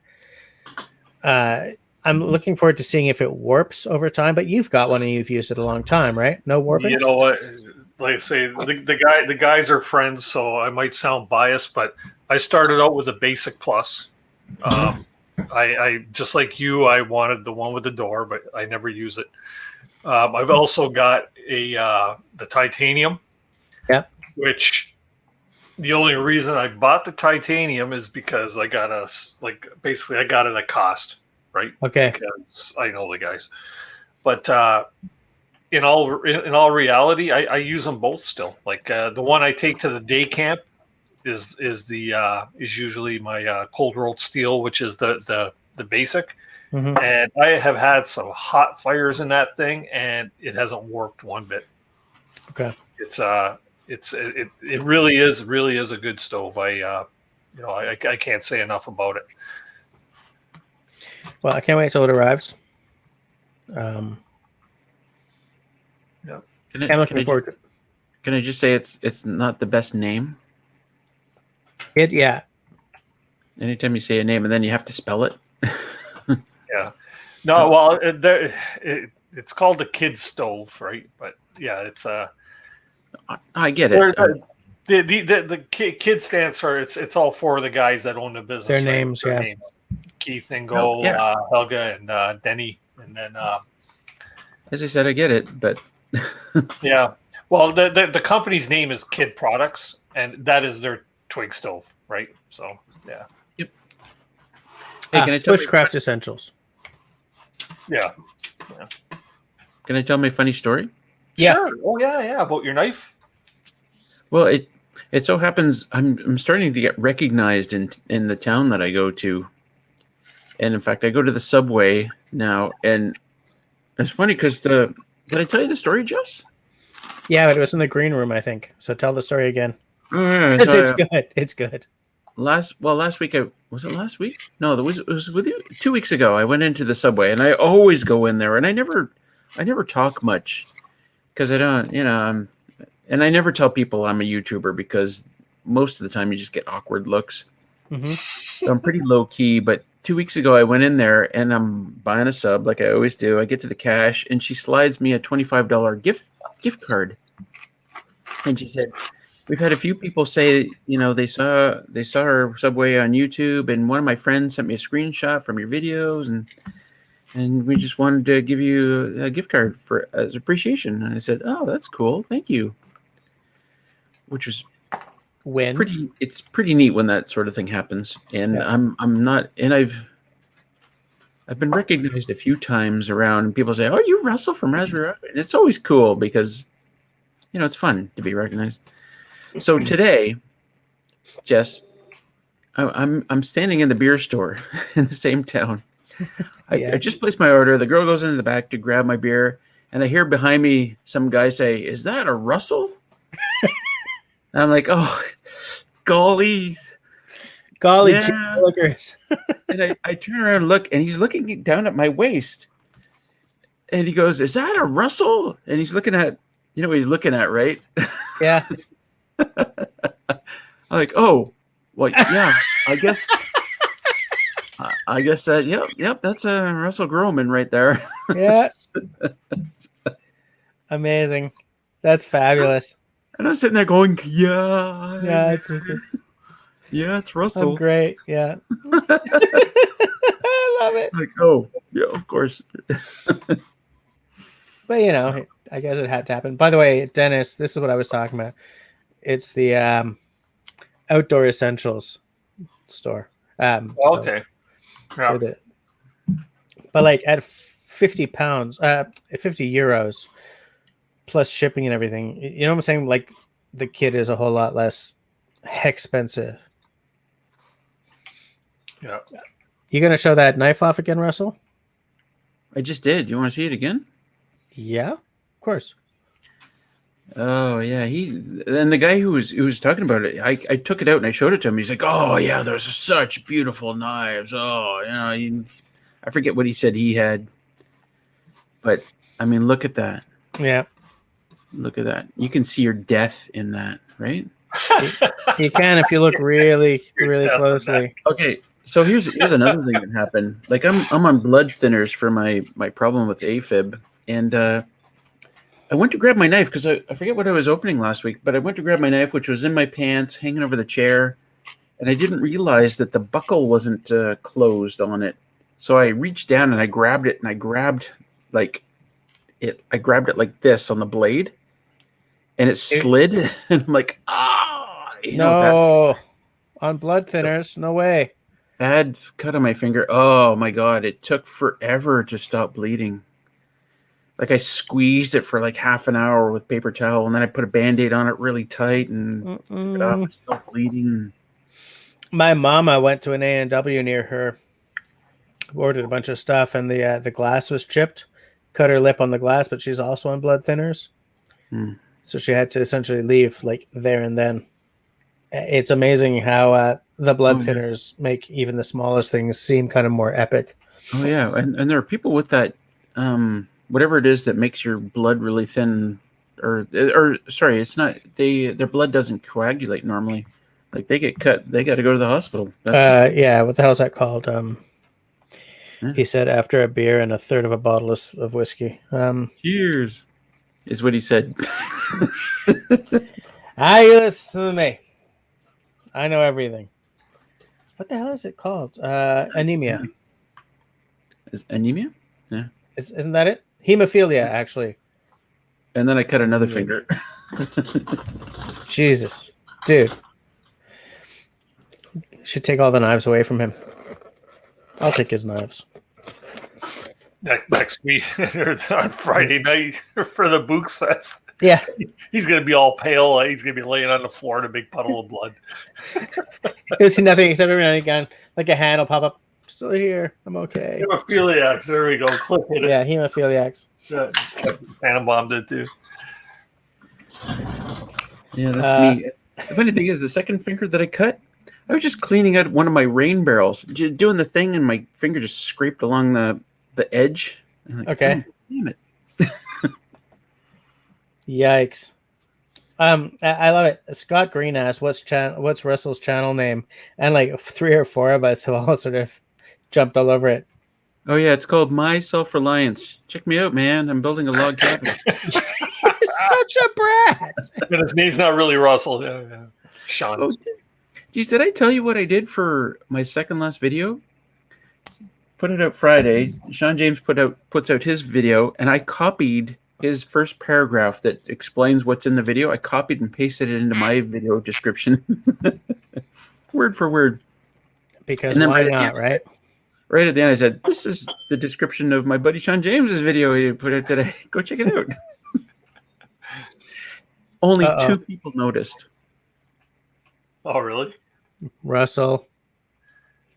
Oh, you killed it? I killed it. I just bottled down. I approve the opening of the next bottle. The thing is, I got to find another one of these because this was delish, but it was a special edition for 2019. So I got to find another one. Gotta go back in time. Back in time. There you go. There's a song for your Books Fest. I think, I've got Huey Lewis in the news in the list. Yeah. Okay, so everyone is saying hemophiliacs. Okay, we got it. Yes, I'm sorry, I messed it up. I'm sorry. You sure it's not necrophiliac? You know, that's a different thing. I don't really know if we want to talk about that. When we get to the green room, I got a story for you, Dennis, about that. Okay. Oh boy. Great. It's not even funny, but I can tell you right now. It's not no, it's just an observation more than anything. Okay. And it reminds me of a joke, actually. Hey, you guys will probably know. You the Louis. So, yeah, go ahead. Got a question. Trying to pull us back on track here, but it's going to fail. I want to give this little stove to my daughter. It's a Trengia clone by Soup, whatever. Who cares? Dennis, what do you use as a fuel for these? Do you just use like meths or what? I use what's it called? Demethylated? Demethylated spirits or whatever? I'm going to run down and get it right now, and I'll show you. Okay. I buy it at Canadian Tire, and it's dirt cheap. Okay. Here's my depiction of Jess trying to get the live stream back on track. Yeah, I was going to say that. Paul, yeah. Uh-oh. Wow. Ian says, I hate it when the bottle looks like that and you can turn it upside down without losing a drop. Yeah, I do too, especially because this is not a massively... Oh, methyl hydrate. You know, interesting that you say that because I, when I was hunting, I would use methyl hydrate, we would build these cache, whatever they're called, hunting hides. That's not the right word. Hunting blinds. Yeah, hunting blinds. Out of like plywood, and would be in them. And I Yeah. would use methyl hydrate. I have one of those old like McDonald's tobacco tins, with Yeah. the screw top. Yeah. Put a roll of toilet paper in it. Soak the whole damn thing with methyl hydrate. Light it, and put it down in the corner. Hope to hell I didn't start a fire, obviously, because I'd be heating myself, and the deer didn't smell the stuff. Yeah. Fabulous Yeah. invention. But yeah, methyl hydrate. Okay. That jug there is like $9.78. Yeah, it's cheap right? as chips. It's cheap Yeah, as yeah. chips. Yeah. Okay. Good to know. Good to know, because I wasn't sure if that would work as well for something like this. But What? Anybody in the chat know? Would that stuff work in an MSR stove? Like in Some of those stoves- the Whisper Light International? Some of those stoves take anything, right? yeah, The Whisper Light International, you could run it off a bunch of different fuels. I wonder if that would actually. I might have to try that. Hope I don't blow myself up. Yeah. Please get it on video. I was about to say that, but I was trying to suppress a yawn. Damn it, Russell. Yeah. Trying to There, suppress Ian the yawn. Web Lord did it. Denatured. Yeah. You don't know yeah. that. Yeah. I'm That's, going to suspect that sometimes when you pause or you're like, I'm trying to yawn, you just don't know the English word. That is an unkind statement. Well, the funny thing about you, Jess, is you ramble on in English, and you sound like just like any other English person. Like you don't have any kind of accent, and then suddenly you're like, "Oh, what's the word for?" And I'll just get thing. stopped by Oh, yeah, something really embarrassing, right? thing. That's it. I was trying to remember the word for thing. Yeah. It's because I'm just magical. That Weather. way. That's it. Damn it! I couldn't That's the remember. thing. Rain. All right, we're at 11 o'clock. So to those of you in the side chat, I would like to say have a good night. Thank you for hanging out with us. That means a lot to me. I hope you did hit the thumbs up. If you did not, it's okay. It's all right. You can do it next week. Between now and then, please, everybody, stay sane, stay safe, stay healthy, and be kind to one another. Everyone say bye to our side chat peeps. Cheers, y'all. Have a great week, everyone.